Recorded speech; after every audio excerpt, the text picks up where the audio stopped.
from the Washington County Circuit Court. Your information was given to me by the District Attorney's Office. They indicated that you wanted to be present telephonically at the arraignment for Benjamin Benson on the docket this afternoon.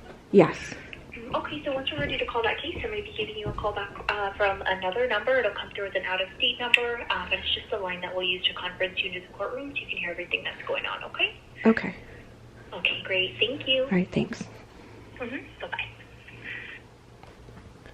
Oh my goodness, my life. Okay. Well, I actually have some good news. I can't believe this happened because I have been waiting for this for so long. Guess what? They arrested Benny. They finally got him. It's been a year now. Has it been a year? I think it's been about a year. And I know he thought he got away with this. So it is giving me such a relief to know that he's probably going to prison for what he did to me.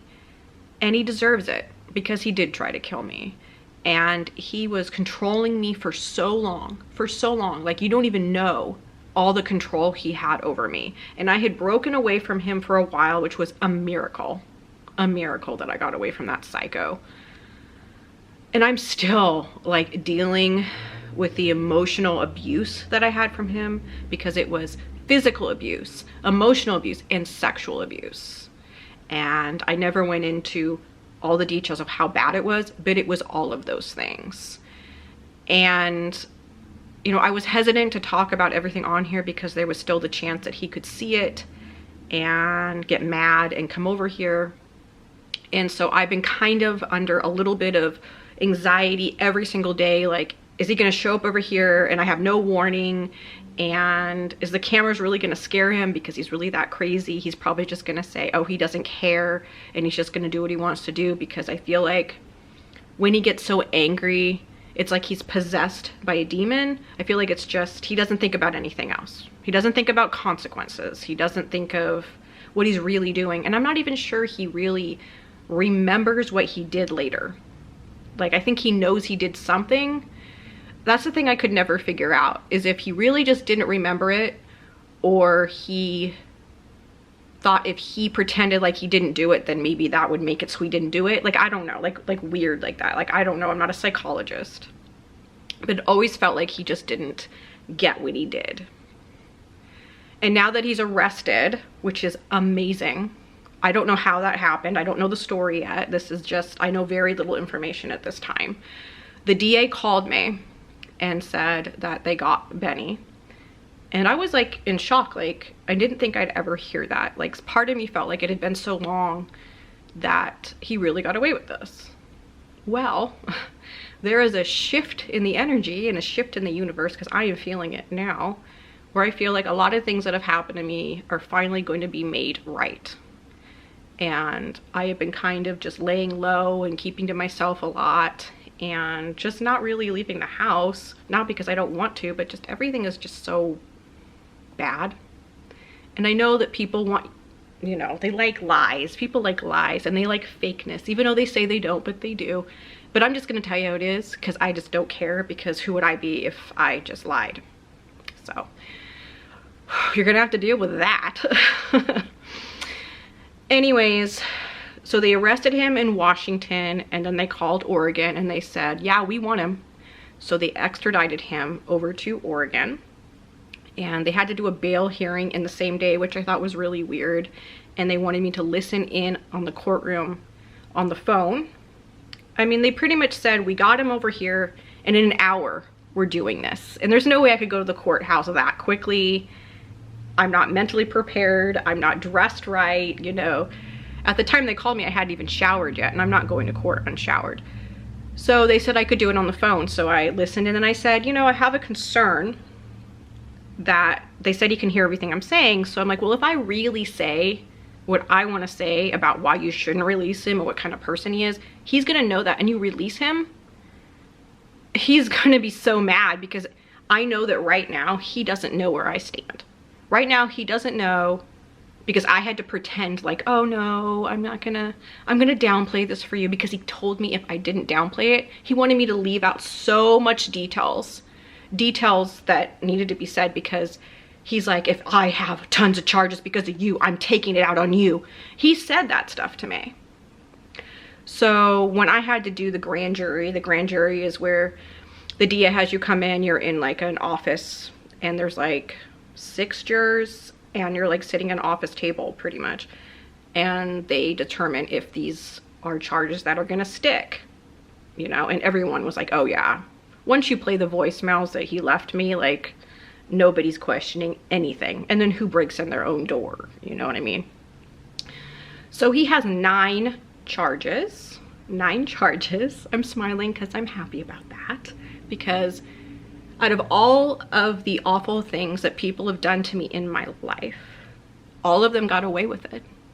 Nobody got what they deserved for raping me, robbing me, leaving me for dead, all kinds of things. Nobody ever got what they deserved for it. And now, for the first time in my life, in my 30s, there might be justice. The person that tried to kill me may actually go to prison. And it gives me such a relief and such a, wow, I actually matter as a person feeling. Because for a while, I was starting to feel like it didn't matter what happened to me. Nobody cared. And if he gets to go to prison because of what he did to me, I will feel finally validated as a real person. And I know that sounds crazy and that sounds really weird, but that's the only way I can think of how to describe it. Because when you see so many people get away with these awful things, crimes, you know, and you see other people go to jail for the things that have happened to you,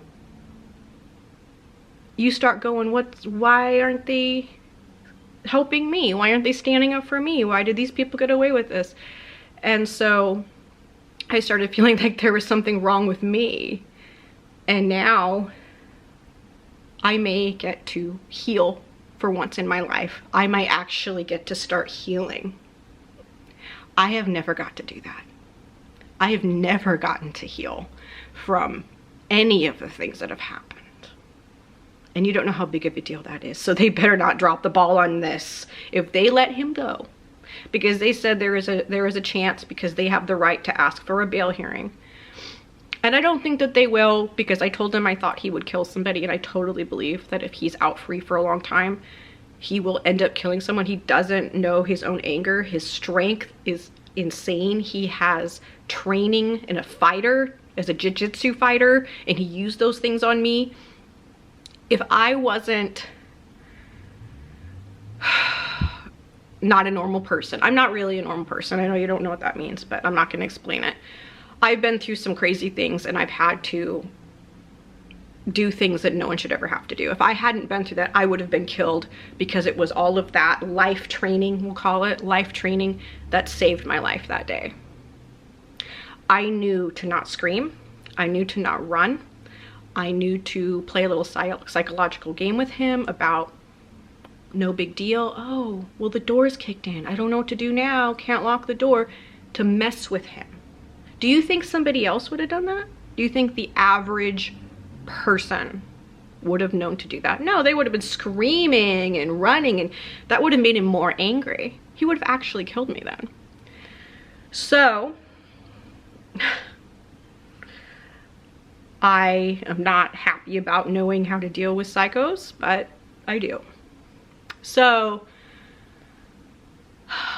I'm trying to put all this into words, and I'm probably not doing the best job here. But this is just a new feeling for me. Feeling like justice is going to be served, and I'm actually going to get to heal. Like, that's, it's just almost overwhelming to even think that it's a possibility, because I don't even believe it. Like, really?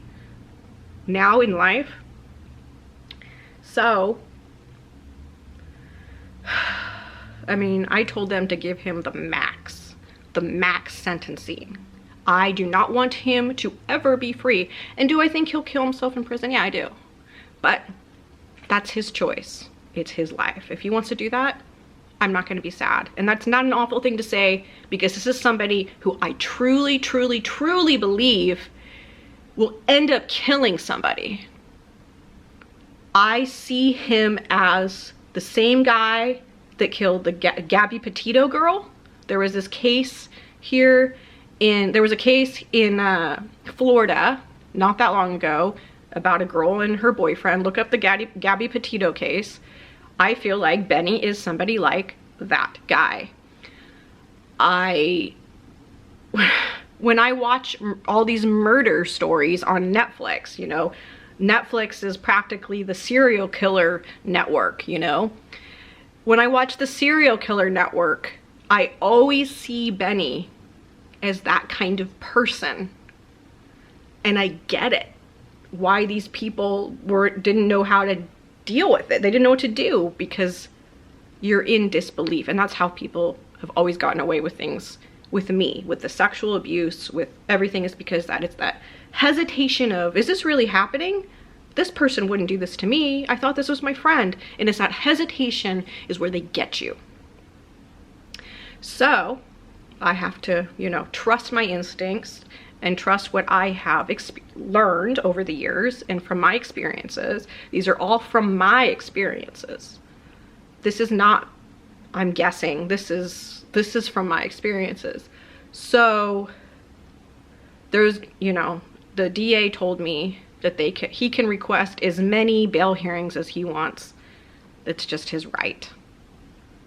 So finally some good news, but I may have to talk in a trial if he doesn't take a plea deal.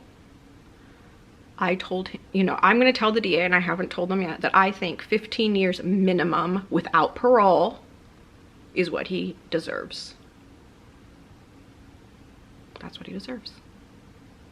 And, you know, I know he has done this same kind of thing to a lot of other girls, and a lot of other girls were afraid to go through with the charges. They were afraid of what he's going to do because he threatens you.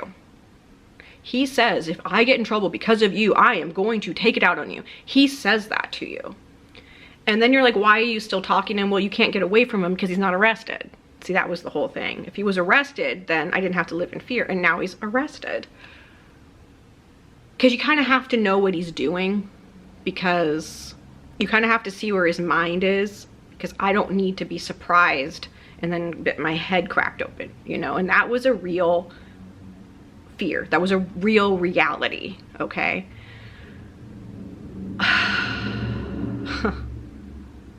I just feel like I'm living in one of the weirdest, like, soap operas, and I'm not liking it. But in a really weird way, I'm kind of grateful for the life experience, because I don't know what's going to happen later in life.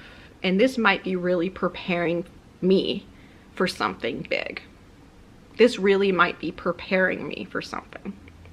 So I'm going to take in all the information I get and remember what I need to remember. And there's going to be all those things that you didn't expect, that you wouldn't have learned any other way. And I'm going to remember all of those things for later in life. And this feels like a new beginning for me. The day he goes away will be a new beginning for me. So I may have to talk in trial and tell all the awful stories about what he did. I'll actually like doing that. He needs to hear me say that. I need a courtroom to hear me say that. That will be part of my healing. That really will. So that's what's going on right now at this point in time. I wanted to say that I actually don't think I ever agreed to be with him. And I'm thinking, how did that happen? He just kept inviting me over all the time, and it just started feeling like we were dating. And I had been needing a man around for a while with everything that's happened, and the pandemic really scared me. It really scared me, living alone in the pandemic and not knowing how crazy it was going to get. Like, I had this fear that, like, the military was going to come in and, like, swarm the streets, and we weren't going to be able to find food, and people were going to have guns, and there was going to be all these shootings. Like, this is a fear that I had during that whole time when everything just first shut down. Okay. So I thought, I'm not going to be able to deal with that by myself. I need a man around. Now, if it wasn't for the pandemic, I probably wouldn't have hung out with him like I did, because he's not really my type. It was a desperate move on my part, okay? It was just like a desperate, like, what am I gonna do? Who else is there? There's nobody, you know? And I'm fine with saying whatever, you know that. So I wanted you to so I wanted to make sure that you knew that. I know it's hard for people that have never had this happen to them to understand how it can happen. It seems like it's simple. It seems like if somebody is hurting you, you just get away and you don't talk to them anymore. I know that seems simple, but when you're in an abusive relationship, it's really not like that. And if you think that it's just simple, you get away, then you don't understand abusive relationships, because that's not how abusive relationships work. It's very psychological. They have really mentally fucked you, okay? And once you're out of that, because I'm out of that now, you're really feeling stupid. You're really going, wow, I fell for that? How did that happen to me? I thought I was a smart person. You know, that's what you're saying to yourself. And I think that anybody can fall into this situation. And I'm an easy target because I'm a single woman, I live alone, I don't have a lot of friends, I'm very isolated, and people are very strange with me when I go places, and there's just kind of this feeling of unsafeness a lot. So I'm an easy target, I am. And I think that because of the way I look, and by the way, I don't really think I'm all that attractive, just so you know. I don't actually see myself in that way, and I don't think that I can see myself in that way because it's me. And it would be weird to be like, wow, I'm so attractive. I don't see myself like that at all. I think because other people see me as this attractive person,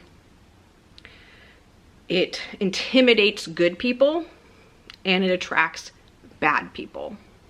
And I think that's why you see a lot of really attractive people with these awful people, because the good people are too afraid to ask them out, too afraid to talk to them, and these bad people have no limits. You know, they don't have any fears like that. They're not intimidated.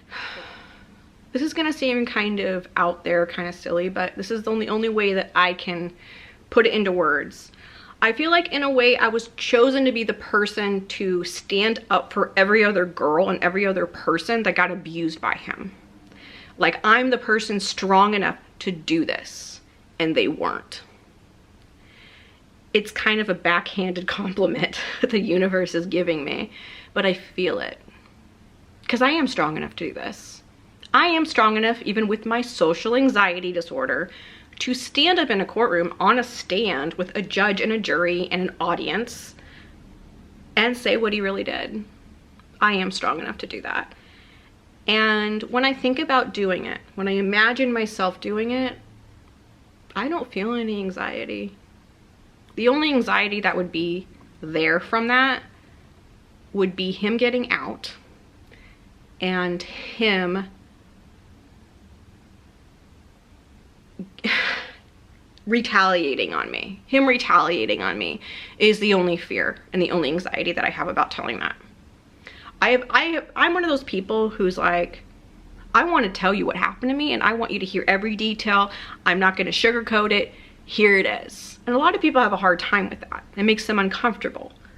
But I appreciate a person that does that. Like, when something really bad happens to somebody, I want to kind of learn from their experience. So I ask them a bunch of questions and they probably think it's weird. Like, why are you asking me all this? Because I'm trying to learn from your experience, you know? So I want you to learn from mine. So as this process goes further on, we are going to sit and talk. I'm going to tell you my thoughts, what it was like, what I was told, how it goes down. And it's going to be interesting. I've never been on the other side of things, okay? I know that sounds bad. You know the situation about Lion. If you follow me, you know about that situation, how unfair that was. And I did get in trouble for asking for a search warrant to enter my very own house. And they went hard on me, which was crazy. But now I'm seeing on this end, now that the state's on my side, that you can tell the DA you want them to go harder. So if the charges are one thing, you can actually tell them to make the charges harder that are already there. Like, I have say in that because I'm the victim, which I didn't know before, which is scary, which makes me think that that's what has been done to me in the past. There's always been this like feeling in me that people have this like revenge thing for me, which never made sense because a lot of people don't really know me. Until you sit down and have a conversation with me and we actually hang out, you don't know me. Now, you watch my videos, you do get a sense of who I am. I'm very honest here. You know, I don't like to sugarcoat things. I did have to downplay Benny's situation. Yeah, that was downplaying. I decided that this topic is a topic that might be painful for some people to hear. It's important to hear, but some people it might be like too much for them right now. So I'm gonna keep these videos separate than my regular videos.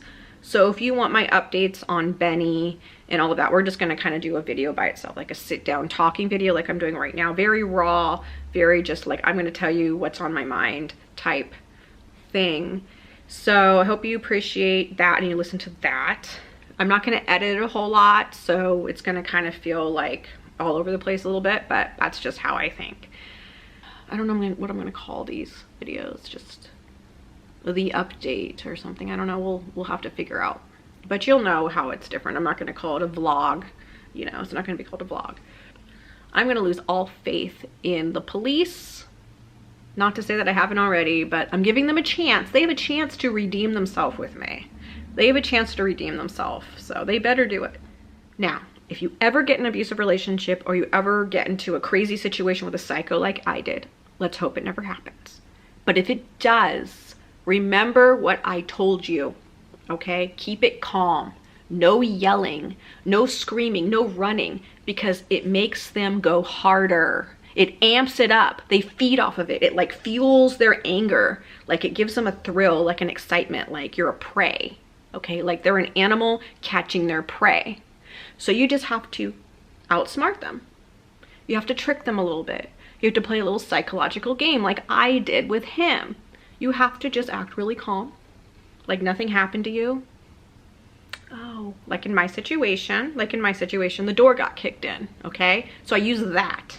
I didn't talk about him hitting me, didn't talk about him beating my head into the ground or strangling me or trying to kill me or break glass in my house. I didn't talk about that with him. I said, I don't know what I'm gonna do now. And he's like, what? I'm like, yeah, I can't lock my door. My door's been kicked in.